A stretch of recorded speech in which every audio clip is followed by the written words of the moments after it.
नीतीश सरकार के इतने करीब थे, जी। फिर अचानक ऐसा क्या हुआ कि आप दोनों के बीच में ये दूरियां बढ़ गई? देखिए, ये तो अब 10 साल पुरानी बात हो गई, लेकिन ये बात ठीक है कि मैं नीतीश जी के बहुत करीब रहा और बहुत करीब से देखा और उनके सियासत को भी समझा।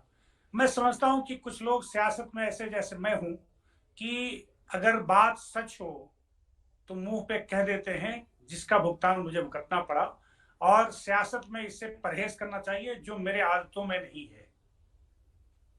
कि अगर कोई बात सच हो, 2013 में मुझे ये कहना नहीं चाहिए तो नीतीश जी के साथ में बैठा था, एक आध लोग और ही बैठे थे। मैंने कहा कि हम लोगों का अकेले लड़ने का निर्णय ठीक नहीं हो, क्योंकि उनके मन में नहीं था, तो मेरी बात शायद उनको बुरी लग गई होगी। तो मुझे लगता है कि वही एक कारण था कि हमारी दूरियां बढ़ती चली गई। और जब ऐसी पार्टी में कि एक ही शख्स के हाथ में जज भी हो, वकील भी हो, लोग तो इसको कहते हैं कि वे प्राइवेट लिमिटेड पार्टी, लेकिन मैं इस शब्द का प्रयोग नहीं करना चाहता हूं।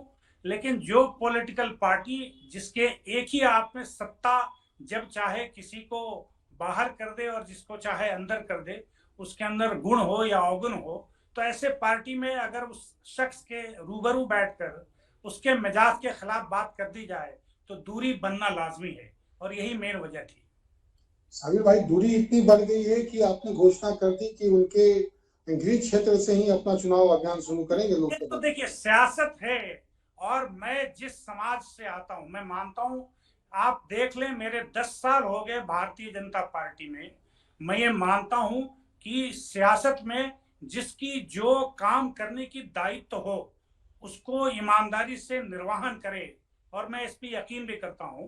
तो जिला कोई भी हो, लेकिन चूंकि हमारा बहुत से ऐसे लोग हैं, वर्कर हैं, जो ये चाहते हैं कि हम वहीं से शुरुआत करें, तो गृह जिला तो वो भी हमेशा जब भी करते हैं तो वो पश्चिमी चंपारण से कहते हैं, इस पे कोई प्रश्न नहीं उठता। तो मेरा भी मन बना कि वहां के लोगों की बहुत दबाव है कि आप यहीं से शुरू करें, इसलिए मैंने फैसला लिया कि वहीं से शुरू करेंगे। साबिर भाई, एक सवाल है कि जी। मुसलमान भाजपा पर, आप भाजपा के सबसे दुलरुआ नेता हैं, सबसे करीब हैं, अमित शाह के बहुत नजदीक हैं, सब कुछ है, लेकिन आप अपने समाज का भाजपा में वोट कैसे कन्वर्ट करेंगे? एक मुसलमान भाजपा पर क्यों विश्वास करे? मैं देखिए, ये बात प्रश्न हमेशा उठती रही और ये प्रश्न जायज भी है। मैं इस प्रश्न से कभी गुरेज नहीं करता, यानी मैं भागता नहीं हूँ। सच्चाई का सामना करना चाहिए, और अभी भी ये बात प्रश्न के तौर पर बाकी है कि मुसलमान भाजपा को क्यों वोट दे। उसका तथ्य जो है, तकरीबन 16 साल ऐसे हो गए कि भारतीय जनता पार्टी की अगुवाई में इस देश में, चाहे वो अटल बिहारी वाजपेयी जी हों, चाहे वो नरेंद्र मोदी जी हों, 10 साल इनका भी अभी 8 महीने में पूरा हो जाएगा, 6 साल लगभग अटल बिहारी जी का सरकार रहा। इसको अगर कोई भी मुसलमान जो समझता हो और जो पढ़ता लिखता हो और जो डाटा देखता हो, वो इस बात पर सहमति जता देगा कि हमें भारतीय जनता पार्टी को वोट देना चाहिए। और क्यों भाई, किसी भी समाज को क्या चाहिए? उसको तरक्की चाहिए, उसको सुरक्षा चाहिए, उसके आने वाली नस्लों को अच्छा वातावरण चाहिए। और इसमें चाहे वो अटल बिहारी वाजपेयी जी का रिजीम हो, नरेंद्र मोदी जी का रिजीम हो, मैं समझता हूं इस पूरे देश में जितनी भी तरक्की हुई है, चाहे वो गरीब लोगों का मकान का हो, साबिर भाई, गरीब मैं रोक महिलाओं रहा को हूँ। उज्ज्वला का हो। साबिर भाई, मैं आपको थोड़ा रोक रहा हूँ यहाँ पर। अभी कर्नाटका चुनाव हो रहा है, कर्नाटका में भाजपा जो है आरक्षण वहां मुसलमानों को खत्म कर दी है। इसके बाद भी आप कहते हैं कि मुसलमान भाजपा पर विश्वास करे? ये आप बताएं, मुझसे कोई ये पूछे कि आपको तरक्की के लिए, मैं उसके पक्षधर हूं या उसके विपक्ष में हूं, ये एक अलग विषय है। लेकिन मैं बेजात खुद, मैं अपने बच्चे को ये कहता हूं, क्योंकि मैं भी ओबीसी से आता हूं, कि अपने अंदर इतनी कैलेबर पैदा करो, इतनी मेहनत करो कि तुम्हें किसी बैसाखी की जरूरत नहीं हो। और कोई भी शख्स बैसाखी वही इस्तेमाल करता है जो अपने जिस्म से कहीं ना कहीं डिफेक्टिव होता है। मैं ये नहीं चाहता कि इस देश का मुसलमान डिफेक्टिव रहे, वो इफेक्टिव रहे, और उसको रिजर्वेशन की जरूरत नहीं पड़नी चाहिए। मैं इसको मानता हूं। क्या देश से आरक्षण पूरी तरह से समाप्त कर देना चाहिए? देखिए, ये तो सरकारें तय करती है, लेकिन मैं ये जानता हूं कि किसी भी देश में अगर किसी एक पहलू पर अगर वो कमजोर है तो उसको मजबूत करने के लिए बहुत सारे रास्ते हो सकते हैं। ये मुमकिन है कि आरक्षण भी एक रास्ता है। मैं उस पर टिप्पणी नहीं करना चाहता हूं, लेकिन जो लोग भी कमजोर हों, चाहे वो किसी भी समाज के हों, उनको ऐसा मजबूत करना चाहिए कि किसी बैसाखी की जरूरत नहीं हो। भाजपा और भाजपा के नेता इस पक्ष में है कि आरक्षण धीरे धीरे समाप्त कर दिया जाए। नहीं नहीं नहीं, ये आपके शब्द हो सकते हैं, मेरे नहीं। मैं आरक्षण समाप्त, आप चूंकि इस बात को फिर आप ऐसा टर्न देंगे जिसको संभालना मुश्किल हो जाएगा, इसलिए मैं इस बात को नहीं कह रहा। मैं इस शब्द को स्वीकार भी नहीं कर रहा हूं, और भारतीय जनता पार्टी इस मन की भी नहीं है कि आरक्षण को समाप्त किया जाए। लेकिन ये जरूर है, मैं एज ए व्यक्तिगत ये कहता हूं, और ये मैं मानना है, चाहे वो सामाजिक जीवन में मैं रहूं, राजनीतिक जीवन में रहूं या नहीं रहूं, ये मैं मानता हूं कि अपने जिस्म में इतनी मजबूती हो कि हमें बैसाखी नहीं चाहिए, मेरे जहन में इतनी मजबूती हो, मेरे काम में इतनी मजबूती हो कि वहां भी बैसाखी की जरूरत नहीं पड़े। साबिर भाई, आप लोकसभा चुनाव 2024 के लिए चुनाव प्रचार करने कहाँ कहाँ जाएंगे? आपका मेन फोकस कहाँ होगा? देखिए, मैं कहाँ जाऊंगा एक अलग विषय है, लेकिन पार्टी कहाँ भेजेगी ये दूसरी विषय है। ये बहुत बड़ी पार्टी है, इसकी अपनी एक सोच है, रणनीति है, और इसकी जब आएगा सामने। लेकिन मैं बिहार से हूं, तो बिहार में काम करना मुझे बहुत अच्छा लगेगा। बिहार को मैं जानता हूं, और बिहार के लगभग कोई ऐसा जिला नहीं है जहां के लोग मुझे नहीं जानते, और वहां मैं काम करूंगा तो पार्टी को फायदा पहुंचने की संभावनाएं ज्यादा है। लालू के माई समीकरण को तोड़ने में आप कामयाब होंगे यहाँ पर बिहार में? देखिए, मैं बड़ी मजबूती और बड़ी ईमानदारी और दयानतदारी के साथ और ये कह रहा हूं, और जब भी आप पूछेंगे मैं कहूंगा कि माई समीकरण एक मजबूरी है, उस पर मेहनत करने की जरूरत है। और जिस दिन मेहनत जमीनी स्तर पर कर दिया गया, ये तार तार हो जाएगा, क्योंकि लोग उब चुके हैं। माई समीकरण मजबूरी का वोट होता है, मजबूती का वोट नहीं है। और ये लोग ऐसे हैं जो मुसलमाने को वोट को मजबूर कर दिया है, इसको मजबूत करने की जरूरत है।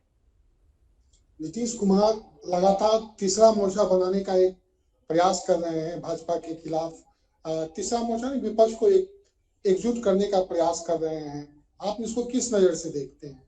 देखिए, थोड़ी सी तल्ख हो जाएगी, क्योंकि अगर बात सच है, लेकिन तल्ख बात कभी सच कहना भी चाहिए। और मैं कभी सियासत में डरने का काम नहीं किया, इसलिए मैं जानता हूँ आदरणीय, मैं बड़ी इज्जत करता हूँ उनको, और वो एक अच्छा प्रशासन करने वाले व्यक्ति हैं, लेकिन मास लीडर नहीं है नीतीश जी। ये मैं पहले भी कह रहा हूं, आज भी कह रहा हूं, और ये मेरी सोच भी है।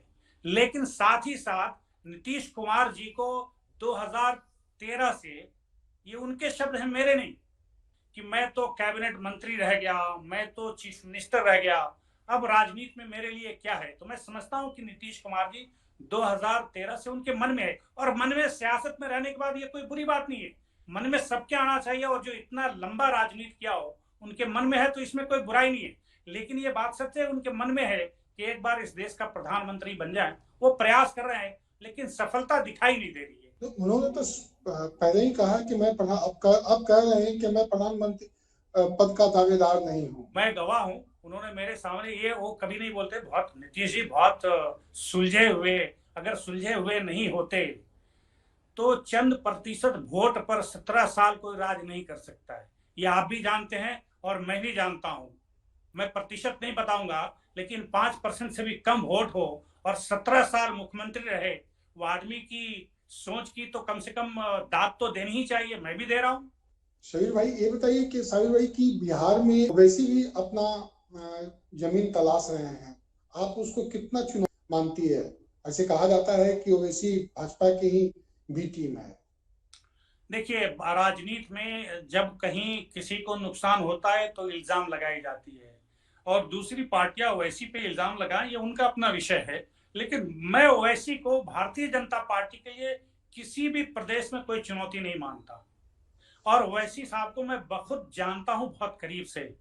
मैं पहला शख्स हूं कि ओवैसी के जो उनका सालाना प्रोग्राम होता है, उन्होंने मुझे दावत देके बुलाई थी हैदराबाद में, इसलिए मैं जानता हूं। ठीक है, इस बार मुसलमान चाहे कोई भी कमजोर आदमी के लिए कोई बात, एक शब्द कह दी जाए तो उसके दिलों में सहानुभूति चली जाती है। इसलिए मुस्लिम नौजवानों के कुछ चंद नौजवानों के दिलों में सहानुभूति बहुत ही चली गई होगी। और कुछ ऐसे इलाके हैं जहां पे लोग लालू से, जो लास्ट विधानसभा का रिजल्ट 5 सीट आया, आकलन करना चाहिए सबको खुले मंच पर। उसी विधानसभा में उनको सीट मिला जहां 50% से ज्यादा मुसलमान है, और वो मुसलमान, चूंकि ये पता था उनको कि अगर एक तरफा हम चले जाएंगे तो ये कैंडिडेट जीत जाएगा, वो ऐसी को नहीं जीता है, वो लोकल कैंडिडेट, अपने स्वजातीय कैंडिडेट को जिताया और मुसलमान को जिताया। ये हमें कहने में कोई संकोच नहीं है। अगर उनकी बहुत पकड़ होती तो वहां भी जीतते जहां 40% मुसलमान है, लेकिन ऐसी जगह नहीं जीते। वो कुछ वोट जरूर लेके आए। तो ठीक है, ये चलते रहता है और हवाएं फिजाएं बदलती रहती है, लेकिन लोग वोट देने के बाद भी पछताते हैं। ऐसा कई बार देखा गया है और उन इलाकों में लोग पछता रहे। लोकसभा चुनाव 2024 में केंद्र सरकार की ओर से ऐसे मुसलमानों को लेकर ऐसी कौन सी योजनाएं चली या बनी जिसको लेकर आप चुनाव मैदान में उतरना चाहें? देखिए, मैं अभी सिर्फ इतना ही है कि अभी तक 10 साल में नरेंद्र मोदी जी ने जो गरीबों के लिए काम किया, और इस मुसलमान, जो भी मुसलमानों का परसेंटेज है इस मुल्क में, उसमें मुसलमान ज्यादा गरीब है। आप बता दूं मैं आपको कि तकरीबन 1 करोड़ से ज्यादा, तकरीबन 2.5 करोड़ लाभार्थी, इतना घर नहीं, सिर्फ और सिर्फ यूपी में घरों पर है। जिन लोगों का घर बना, जो शख्स पूरी जिंदगी अपना घर नहीं बना सकता है, गरीब का गरीब रहा, ऐसे शख्स, ऐसी महिलाओं को ऋण मिला। जो 40,000 करोड़ जो ऋण का दिया गया प्रधानमंत्री के, 33,000 करोड़ सिर्फ महिलाओं को मिला है, उसमें मुस्लिम महिलाएं भी हैं। ये बात बताने के लिए, अगर आयुष्मान कार्ड बना, उसमें मुस्लिम महिलाएं भी हैं। अगर उनको, मैं समझता हूँ, रोजगार के लिए छोटे ऋण दिए गए, इसमें मुसलमान भी है। अगर बिजली घर पहुंचाई गई तो इसमें मुसलमान भी है, गरीब मुसलमान है। इसलिए जो लाभ हुआ है, और बिना भेदभाव का पूरे मुल्क में मुसलमान, खासकर वो तबका जो अभी तक पिछड़ा रहा, अगर किसी को गैस का सिलेंडर मिला, उसमें मुसलमानों की संख्या ज्यादा है। बिहार में एक चीज शरीर भाई बहुत ज्यादा तेजी से चल रहा है कि नीतीश कुमार जो है लालू के साथ मिलकर इस बार बीजेपी को कम सीटों पर समेटने के इरादा रखते हैं, प्रयास कर रहे हैं। आपको क्या लगता है, भाजपा पिछले बार से ज्यादा नंबर लाएगी, उतना लाएगी, या उससे कम लाएगी? देखिए, हम लोग 100% 2019 में जीते थे पार्लियामेंट का सीट, जितना मिला 17 मिला, 17 के 17 जीत के आए। तो हमारे पास इस वक्त 17 है। मैं आपको यकीन, और सिर्फ आपके कैमरे पर या आपके माध्यम से ये नहीं, सच्चाई भी जमीन की यही है कि इस बार हम लोग जितने भी सीट लड़ेंगे उसमें से 90% जीत के आएंगे। हम लोग 30+ रहेंगे, सिर्फ और सिर्फ भाजपा। प्रभातखबर.com, विश्वास वही, रफ्तार नहीं।